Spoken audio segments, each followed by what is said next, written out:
Hi everyone, my name's Joe. I'm here on a Zoom call with my friend Mark, and we're going to show you some cool apps that you can do on Zoom that make your Zoom meetings and teaching more engaging and exciting. So as you can see right now, I'm on a Zoom call. Right now it's just two of us on the call here, and we want to do something that isn't just sharing screens and whiteboards. And so we're going to go ahead and show you how to do that. So the first thing I'm going to do is I'm going to open any web browser. I've got Safari open here, and I'm going to go to gatheract.com. When I go to gatheract.com, I can see a bunch of cool apps, and all of these apps work with online meetings just like Zoom. So I'll go ahead and show you how they work. So for example, let's say Mark and I are interested in playing chess. I click on the Start button here. I can type in my name and I'll create a room. And now that I have a room, I can either go up here and copy the URL, or I can click this button right here, copy share link. And once I've done that, I can go over to my Zoom meeting with Mark. I can paste this in the chat with him, and now he can click this link and instantly join my GatherAct room. Okay. So now I see Mark has joined my room. We've got Joe and Mark in the room here. And with the chess app, I can choose both of us as players to play chess. So now I'm playing chess with my friend Mark on Zoom. Looks like I'm white, so I'll go first. All right, so chess is pretty cool, but there's actually other things that we can do as well. So you saw the apps screen that I had open earlier that listed all the apps. Well, we can actually access those apps directly from within this room that we're in right now. So I'm going to click on the Browse Apps button, and now it takes me right back to this page, and I can select whatever other apps that I want to load. So for example, I'll load GeoMap here. So I'll click Start. Now that Mark and I are already in the room, it instantly loads this app in this room so that everybody has it on their screen. So right now you can see that Mark is actually in control. So Mark can pan and zoom the map, and I can see everything that he's doing on his screen. So I can say, hey Mark, why don't you go and show me where the capital of Oregon is? Good job, he knows his trivia. So Salem is the capital of Oregon. You can hear him laughing in the background there. So what we can also do in this app is, let's say Mark wants me to have control of the map so that he can see what I'm doing. So he can click down at the bottom left corner of the map, change the person who's in charge. Now it's Joe that has control. That's me.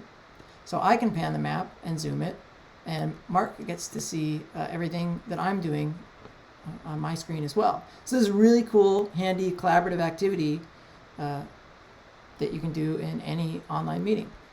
Let's go ahead and take a look at a couple of other apps. We've got some pretty cool, we call them GroupCode apps. So if you're programming or you're teaching programming online, you can do what we have GroupCode Python. We also have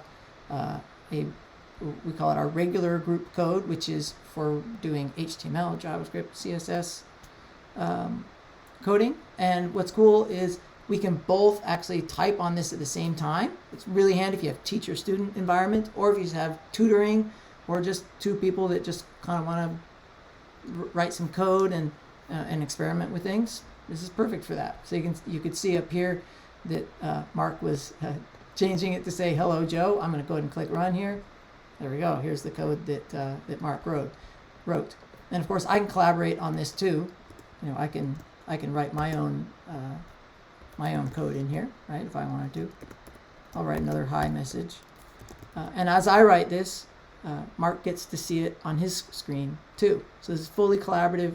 As many people as you want. Obviously, there's certain limits where there's too many cooks in the kitchen in some of these apps. But this is a good example of, you know, some people can be spectators and some people can be collaborating. Just kind of depends on what you need to do. What else should we show them, Mark? Let's try Hangman. Okay, let's load the Hangman app here.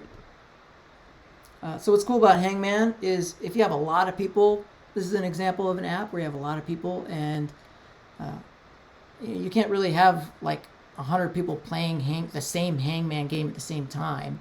Well, maybe you could, but that wouldn't be very fun.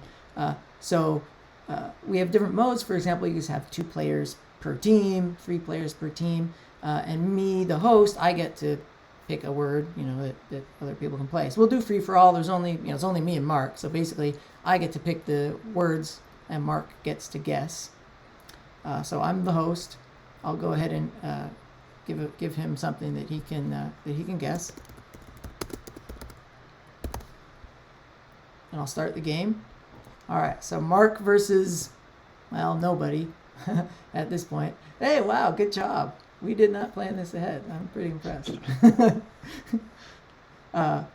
So if I wanted to, I could, for example, pass the hosting to Mark. Now Mark can give me a word to guess. See what he comes up with. Oh boy, I'm guessing. Oh, I think I know what it is. Look at that. Yeah, well done. That's pretty good. And you're allowed to suggest new apps as well from within the Yeah, let's take a look at that. So I'm going to click on Browse Apps here. And if I go to the very top, you can click on this Suggest App link. And you can, give us your name, email, and say, hey, you know what? I really like an app that could do this. And we can reach out to our development community and have them create a cool collaborative app that meets your needs. So I hope you enjoyed checking out GatherAct and our cool tool that lets you play collaborative apps in any virtual meeting platform. So remember, if you ever want to do anything that's collaborative, that's outside of a whiteboard, hey, even a whiteboard, we've got that too.